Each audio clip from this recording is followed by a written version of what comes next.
स्वागत आप सभी का YouTube channel knowledge TV Haryana. आज 24 अक्टूबर शुक्रवार सुबह सुबह हरियाणा वासियों के लिए 7 बड़े बड़े धमाके, नई घोषणाएं, ऐलान। आज 24 अक्टूबर शुक्रवार क्या है पूरी जानकारी आइए देखते हैं। हरियाणा की हर छोटी से बड़ी योजना, घोषणा, आदेश, निर्णय, मौसम सभी की जानकारी सबसे पहले सबसे सटीक यूट्यूब चैनल नॉलेज टीवी को सब्सक्राइब जरूर कर लें। तो चलिए देखते हैं हरियाणा से सुबह सुबह 7 बड़ी खबरें, घोषणा, ऐलान। पहली बड़ी घोषणा हरियाणा से, हरियाणा दिवस 1 नवंबर से डीड पंजीकरण भी ऑनलाइन किया जाएगा। 29 सितंबर को कुरुक्षेत्र जिले की 52 उप तहसील से शुरू हुआ पायलट प्रोजेक्ट सफल रहने के बाद अब अगले चरण में 28 अक्टूबर से अंबाला, यमुनानगर, करनाल, रेवाड़ी, महेंद्रगढ़, फरीदाबाद, फतेहाबाद, पलवल, जींद और झज्जर में ऑनलाइन डीड पंजीकरण होगा। इसके बाद 1 नवंबर से भिवानी, चरखी दादरी, गुरुग्राम, हिसार, कैथल, नूंह, पंचकुला, पानीपत, रोहतक, सिरसा और सोनीपत में भी नई प्रणाली अपनाई जाएगी। जमीन की डीड जैसे सेल डीड वह कानूनी दस्तावेज है जो संपत्ति के स्वामित्व को एक व्यक्ति से दूसरे व्यक्ति को हस्तांतरित करता है। रजिस्ट्री उस दस्तावेज को सरकारी कार्यालय में पंजीकृत करने की प्रक्रिया है ताकि यह कानूनी रूप से मान्य हो जाए और सार्वजनिक रिकॉर्ड का हिस्सा बन जाए। तो ऑनलाइन डीड रजिस्ट्रेशन के लिए ये आप पोर्टल देख सकते हैं, इस पर लॉगिन किया जा सकता है ऑनलाइन डीड रजिस्ट्रेशन के लिए। नई व्यवस्था शुरू होने के बाद मौजूदा प्रणाली स्थायी रूप से बंद कर दी जाएगी।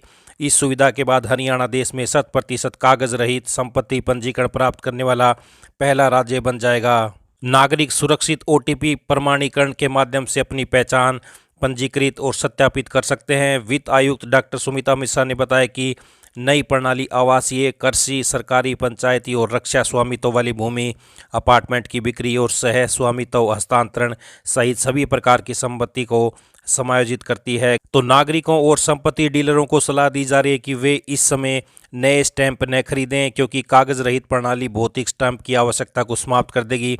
हालांकि पहले से खरीदे गए स्टाम्प पेपर संबंधित जिलों में सिस्टम के लॉन्च होने के 1 सप्ताह के भीतर उपयोग किए जा सकते हैं। तो 28 अक्टूबर से ऑनलाइन डीड पंजीकरण होगा अंबाला, यमुनानगर, करनाल, रेवाड़ी, महेंद्रगढ़, फरीदाबाद, फतेहाबाद, पलवल, जींद और झज्जर में। तो वहीं 1 नवंबर से होगा भिवानी, चरखी दादरी, गुरुग्राम, हिसार, कैथल, नूंह, पंचकुला, पानीपत, रोहतक, सिरसा और सोनीपत में यह प्रणाली 1 नवंबर से अपनाई जाएगी। नई प्रणाली के बारे में तकनीकी सहायता के लिए लोग हेल्पलाइन नंबर पर संपर्क कर सकते हैं या ईमेल भेज सकते हैं इस ईमेल एड्रेस पर। तो आप ये देख सकते हैं राजस्व विभाग ने संक्रमण काल यानी ट्रांजिशन पीरियड के दौरान उपयोगकर्ताओं की सहायता के लिए जिला स्तरीय हेल्प डेस्क भी स्थापित किए हैं। तो हरियाणा में 1 नवंबर से ऑनलाइन ही होगा जमीन का डीड पंजीकरण। आइए अगली बड़ी घोषणा देखते हैं। हरियाणा में अब दुकान का पंजीकरण 1 दिन के अंदर हो सकेगा। सरकार ने कारोबारी सुगमता और नागरिक सेवाओं में दक्षता बढ़ाने की दिशा में एक महत्वपूर्ण कदम उठाते हुए हरियाणा दुकान एवं वाणिज्यिक प्रतिष्ठान अधिनियम के तहत दुकान पंजीकरण की समय सीमा को घटाकर 1 दिन कर दिया है। मुख्य सचिव द्वारा इस सेवा को हरियाणा सेवा का अधिकार अधिनियम के दायरे में लाते हुए अधिसूचना जारी की गई है। राइट टू सर्विस एक्ट के तहत घटाई गई पंजीकरण की समय सीमा। तो हरियाणा में अब 1 दिन में होगा दुकान का पंजीकरण।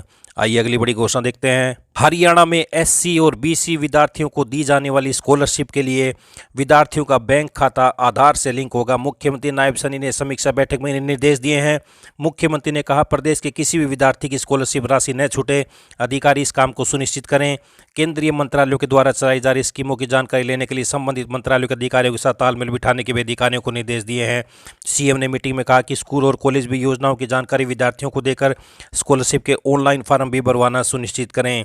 इसके अलावा मेधावी और जरूरतमंद छात्र आर्थिक तंगी के कारण अपनी पढ़ाई बीच में न छोड़ने सरकार की जिम्मेदारी है। पात्र विद्यार्थी का बैंक खाता आधार से लिंक करवा के समय पर स्कॉलरशिप प्रदान करना अधिकारी सुनिश्चित करें। तो लाभार्थियों के ऑनलाइन भरवाए जाएंगे फार्म। 31 जनवरी तक आवेदन की तिथि है। हरियाणा में जो भी छात्र छात्राएं इस योजना का लाभ उठाना चाहते हैं वे 31 जनवरी 2026 तक पोर्टल सरलहरियाणा.gov.in पर आवेदन जमा कर सकते हैं। तो किस क्लास के बच्चे को कितनी छात्रवृत्ति मिलेगी? अनुसूचित जाति के विद्यार्थियों को 10वीं कक्षा में शहरी क्षेत्रों में 70% और ग्रामीण क्षेत्रों में 60% अंक प्राप्त करने पर 8,000 रुपये। 12वीं कक्षा में क्रमशः 75% और 70% अंक प्राप्त करने पर 8,000 से 10,000 रुपये तथा स्नातक स्तर पर 65% शहरी और 60% ग्रामीण अंक प्राप्त करने पर 9,000 रुपये से 12,000 की छात्रवृत्ति दी जाएगी। इसी प्रकार पिछड़ा वर्ग ए के विद्यार्थियों को 10वीं कक्षा में 70% शहरी और 60% ग्रामीण अंक प्राप्त करने पर 8,000 रुपये। पिछड़ा वर्ग बी के विद्यार्थियों को 10वीं कक्षा में 80% शहरी एवं 75% ग्रामीण अंक प्राप्त करने पर 8,000 रुपये और सामान्य वर्ग के विद्यार्थियों को 10वीं कक्षा में 80% शहरी और 75% ग्रामीण अंक प्राप्त करने पर 8,000 रुपये की छात्रवृत्ति प्रदान की जाएगी। आइए अगली बड़ी घोषणा देखते हैं। हरियाणा सरकार ने आउटसोर्सिंग पॉलिसी पार्ट 2 के तहत कर्मचारियों की अनुबंध अवधि को बढ़ाकर 30 नवंबर 2025 कर दिया है। पहले यह अवधि 30 सितंबर तक थी। इसके लिए हरियाणा कौशल रोजगार निगम द्वारा जारी ज्ञापन में दी गई शर्तों का पालन करना अनिवार्य होगा। तो ये बड़ी अपडेट हरियाणा कौशल रोजगार निगम के कर्मियों के लिए। आइए अगली बड़ी घोषणा देखते हैं। बैंक कस्टमर अब अपने खाते में 4 नॉमिनी जोड़ पाएंगे और ये भी तय कर पाएंगे कि किसे कितना हिस्सा मिलेगा और किसे पहले प्राथमिकता दी जाएगी। ग्राहक अपनी सुविधा के हिसाब से खाते में एक एक करके या चारों नाम एक ही साथ जोड़ पाएंगे। सरकार ने बैंकिंग सिस्टम में क्लेम के एक समान और आसान निपटारे के लिए यह व्यवस्था शुरू की है। सेफ कस्टडी में रखी चीज़ों और सेफ्टी लॉकर्स के लिए सिर्फ एक्सेसिव नॉमिनेशन यानी एक के बाद एक नाम नॉमिनेट करने की इजाज़त होगी। तो बैंक खाते से जो जोड़े जाएंगे 4 नॉमिनी के नाम 1 नवंबर से लागू होगा नया नियम। बड़ी अपडेट। आइए अगली बड़ी घोषणा देखते हैं। हरियाणा में कोरोना काल में किलोमीटर स्कीम के तहत नहीं चल पाई बसों के संचालकों को प्रदेश सरकार ने बड़ी राहत दी है। बस संचालकों को 35% लीज चार्ज के हिसाब से 249 दिन का भुगतान किया जाएगा। परिवहन विभाग ने kilometre scheme bus operator welfare association की मांग को मानते हुए यह निर्णय लिया है।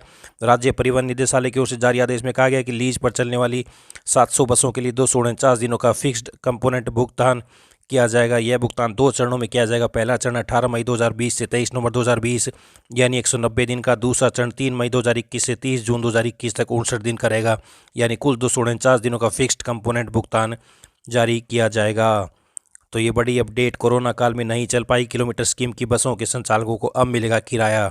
आइए अगली बड़ी घोषणा देखते हैं। अखिल भारतीय तकनीकी शिक्षा परिषद AICTE ने से मान्यता प्राप्त कुछ उच्च शिक्षा संस्थान उन छात्रों को तकनीकी कोर्सेज में कथित रूप से एडमिशन देने से मना कर रहे हैं जिन्होंने राष्ट्रीय मुक्त विद्यालय शिक्षा संस्थान यानी NIOS से स्कूली शिक्षा पूरी की है।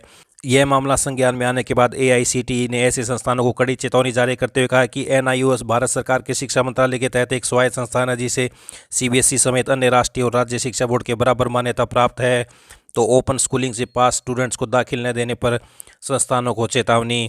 तो ये बड़ी अपडेट। प्रदेश के किसानों के खातों में अब तक 9,029 करोड़ रुपए पहुंचे हैं। प्रदेश सरकार ने खरीफ फसलों की खरीद के रुपए किसानों के खातों में भेजे हैं। तो मुख्यमंत्री का बड़ा बयान। किसानों की आमदनी बढ़ाने के लिए फसलों की बढ़ाई जा रही है। MSP मेरी फसल मेरा बुरा पोर्टल की मदद से पिछले 11 सीजन में DBT के माध्यम से 12 लाख किसानों के खातों में 1,58,000 करोड़ रुपए की फसल खरीद की राशि डाली गई है। तो ये हरियाणा मुख्यमंत्री किसानों के लिए बड़ी अपडेट। तो ये सभी हरियाणा वासियों के लिए आज सुबह सुबह की बड़ी खबरें, घोषणा, ऐलान।